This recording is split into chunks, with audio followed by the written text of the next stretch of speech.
Good morning, everyone. Here's your fun fact of the day. Where is it at Thursdays? Populations by language they speak. In other words, what's the most widely spoken language in the world? Number one spot, pretty obviously, pretty hands down, Mandarin Chinese.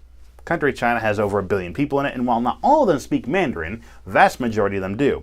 Some of them also speak Cantonese, a little bit of Uyghur, occasionally Russian, or Mongol, being pretty close neighbors.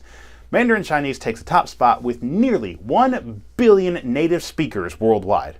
That's just native speakers. If you add in students and people who willfully learn this language, it's probably over 1 billion, which is 1/7 the planet's population, or a little less. Depending on which source you ask and what year it is, some discrepancy arises, but the next two spots are taken by Spanish and English, with approximately 360 to 400 million speakers each.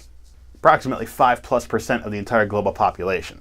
So we got 14% with Mandarin, we got 5+% each with Spanish and English. Number 4 is Hindi, with almost 300 million speakers in the world.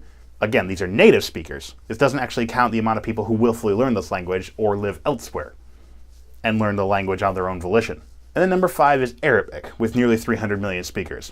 So when you tally up these top 5 languages, that is Mandarin Chinese, Spanish, English, Hindi, and Arabic, that is over 20% of the global population that speaks at least one of those 5 languages.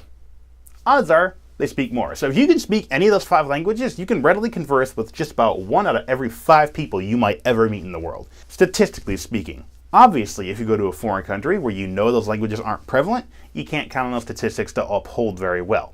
But if you go to the language where that country is native in, you're probably going to find more than 1 out of 5.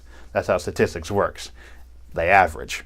So if you ever wanted to find out a language that'd be useful to learn, those 5, definitely at the top of the list. More are also listed, links in the description below for all the research that was done on this. If you're willing to learn a new language, go for it, by all means. It's incredibly practical and helpful. And why not? Thank you for joining me for this fun fact of the day. See you again soon.